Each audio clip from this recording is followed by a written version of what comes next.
Somebody keeps sending me the same text every night, written by like I did. Did you lock the door? The first time those words appeared on my screen, my entire body immediately tensed up. I was alone in my studio apartment, lying in bed. The worst part about living in a studio apartment on the 7th floor is that if somebody did come in, there'd be nowhere to run. Without even thinking, I jumped out of the bed and ran straight towards the door. It was locked. Of course it was locked. Just a moment after I checked, I heard someone outside, softly humming a song. I held my breath, listening if they came closer to my door, but then I heard a key turn. Next door. Okay, it was just the neighbor. The next morning, all the paranoia and fear were gone as soon as I looked out my window at the lively town underneath. The sun was shining bright, the roofs of the houses were colorful, and the lawns nice and green. There were children walking to school, people driving down the roads on their bikes, or going inside the bakeries and shops. This must be the safest place in the world. Even though I was looking down on them, I knew that I was at the bottom of the chain. New in town, but ready to climb. At least, that's what I had in mind when I moved here. Unfortunately, everyday life and a lack of discipline often get in the way. I often imagined owning one of those beautiful homes. I was told that if I worked hard enough, I would be able to afford one of them soon enough, but I wasn't so sure anymore. Lately, I'd been thinking of moving away, maybe going back to my parents.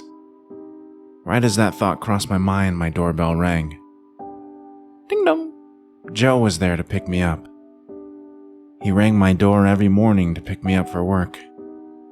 We both had jobs at the local newspaper, and after realizing that we lived on the same street, we started walking together every morning. Not because we were terribly close or anything like that. Joe was nice and all, but I think we only started walking together because we were both too polite to say we'd rather be alone in the morning. We hardly ever got past the most basic small talk. I know exactly 4 things about Joe. He's 61, which is more than twice my age. He was married to a man named Mark for 20 years, but is not anymore. He loves cats, but didn't want to get one because his apartment is too small. And the 4th is more of a guess. He moved here to start over, like me. It was Wednesday, so we'd already used up most of the regular small talk this week. The weather had been the same all week. There hadn't been anything particular spectacular in the news, and I hadn't met many more people. I think Joe pitied me because I was young enough to start over, but seemed to be awful at making friends. This might be another assumption, though. Our conversations never got that deep. Maybe that's the reason I showed him the text. He frowned for a split second, but calmed his face just as fast. Did you tell anyone about this? I shook my head. No, maybe it was sent to me by accident. He nodded. Seemed likely. Don't let it freak you out too much. He smiled as a kind father does, but instead of calming me down, it felt like someone had punched my gut. The workday went as always. I spent most of my days spell-checking articles, never writing any of my own. Joe had to work longer that day, so I walked home alone. My dinner was already waiting on my doorstep for me. I ate, watched some television, and went to bed.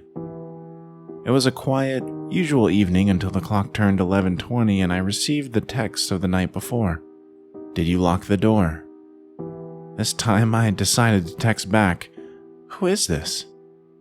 The response came after a few seconds. Philip. My stomach turned and the phone slipped from my hand. Philip was the name of my little brother. He had been dead for 2 years. It felt too absurd while simultaneously too real. Of course, this wasn't my dead brother texting me, but just reading his name was enough to shatter me entirely from the inside. I'd never gotten over what happened to him. My little brother was 15 years younger than me. When he died, he was only 7. I was 23 then and had moved back home temporarily after college. Tears formed in the corner of my eyes. I shoved my nails deep inside the palm of my hands, a nervous habit I'd formed. Maybe someone was pranking me. Maybe a different Philip was texting me, or maybe I was hallucinating. But Joe had seen the other text, so it had to be real. I went back to the door and I rattled it like crazy. I knew it was locked. The door wouldn't open, but I couldn't stop trying for some reason. Finally, exhausted, I left the door alone and went to bed. Plagued by nightmares of my little brother, it simultaneously felt like the longest and shortest night. The next morning when I walked up to Joe, I noticed he wasn't alone. A young man was standing with him, chatting him up lively. I even caught a smile on Joe's face. "Good morning, May. You look terrible," Joe said. "Didn't sleep well," I responded. I looked at the other guy, but he didn't look back. He was quite handsome, but his eyes looked just as bloodshot as mine that day, and it looked like he had some bruises on his arm. "Got another text?" I nodded. "I'm not sure it's by accident anymore."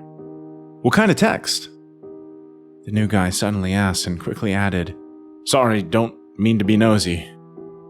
"This is Louis. I met him yesterday. He just started working at the printer," Joe explained.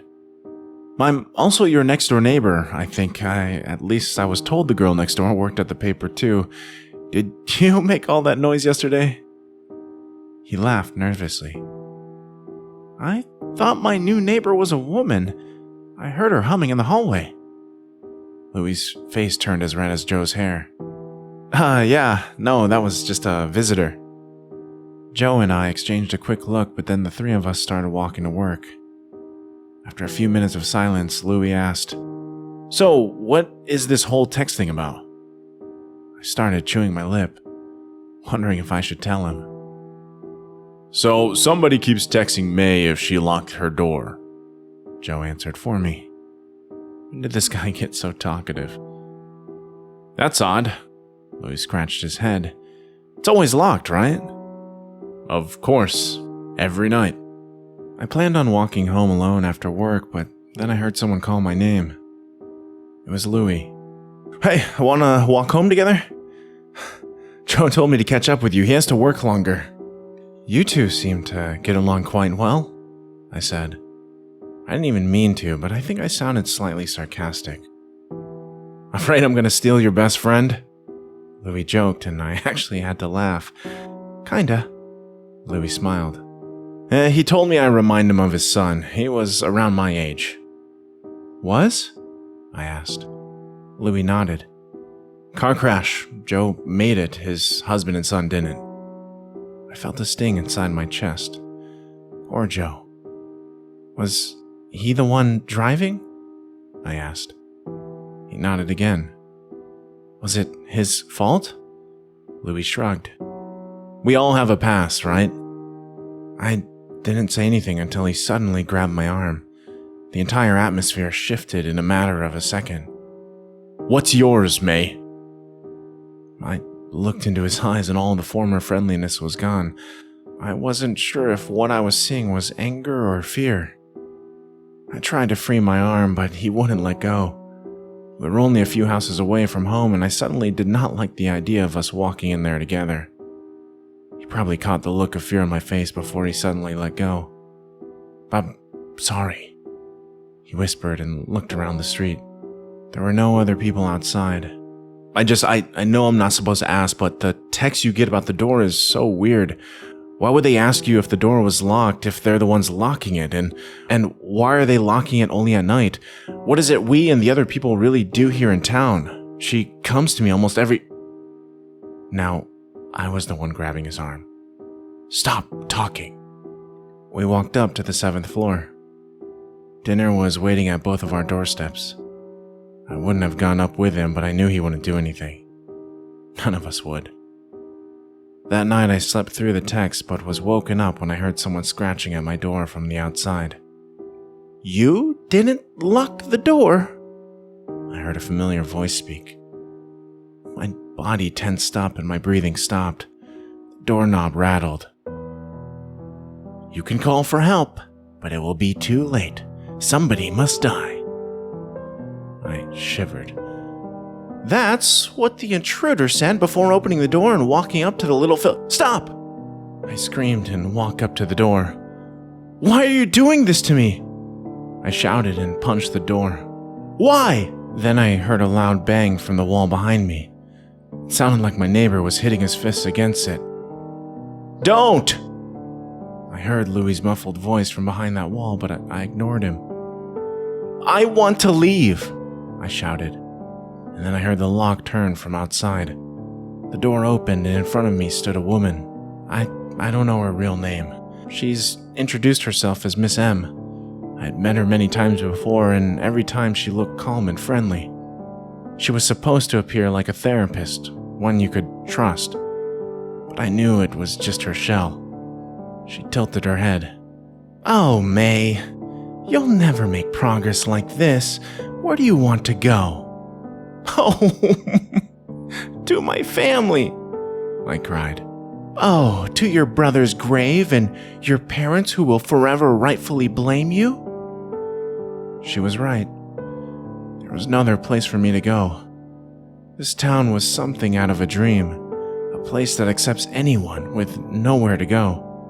They provide you with an apartment and a job, and if you work hard and fit in with the community, they give you chances to grow and become even better. Do you remember what we told you when you moved here? I nodded. I will never leave and I will never disobey. I clenched my fist. But why were you sending me those texts? To remind you. We had a feeling you weren't happy, you weren't grateful. We wanted to remind you of your past. My past?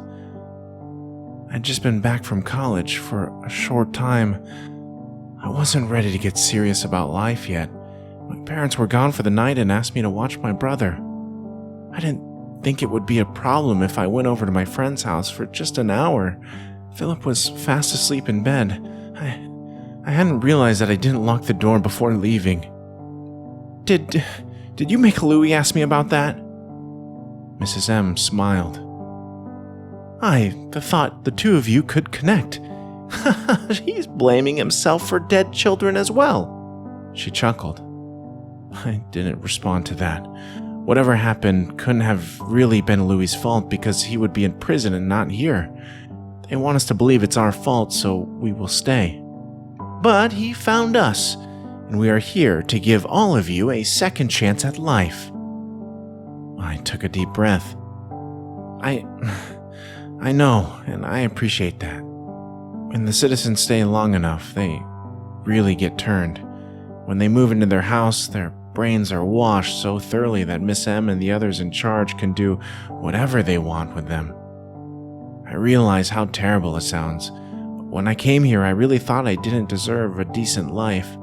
It was surreal enough to feel better than death. No, you don't. You know you can think about leaving, but you never really will leave. You will just make things a bit harder for us. I swallowed. There was someone else in the hallway. Backup. She usually brings someone with her. Step 1 is easy. Me coming here to talk to you, sending you some silly texts. Part 2 is more physical. And part 3 is something you never want to witness. You can't use your second chance when you're buried underneath the town. Do you want to continue to part 2? I shook my head. She was right. If I just did what I was supposed to, things went smoothly for me. I didn't have to worry about the regular things in life.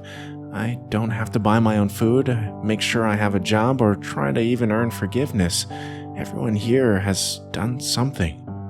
Everyone has a past. As if she was reading my mind, she smiled once more and got ready to leave, but there was one thing I couldn't shake off. Miss M, how do you know what the intruder said to my brother? Did you make that up? She turned around one more time. May, I never lie, and I do not like questions.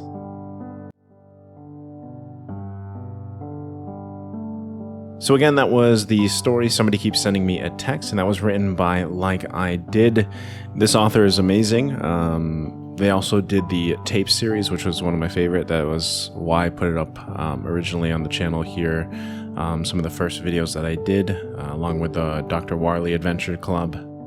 This particular story I actually really liked. I had to read it twice, I think, because the first one I didn't understand all the little signs in it. So if you guys only listen to it once, maybe listen to it a second time. But I really liked where the story was going, and some alarm bells went off my head, especially early on with how May was kind of explaining some of the things that she was seeing and stuff. But my guess is, that she's probably in like a psych ward or a hospital, because she talks about, her food being free, and she's got like a free rent, and basically she's always taken care of. So it just kind of made me think, maybe she's just broke down so much when her brother passed away that, her parents decided to encourage her, or maybe she went by herself, to go to the psych ward to have a better chance, because that guilt of, whatever happened with her brother and not locking the door affected her so much. So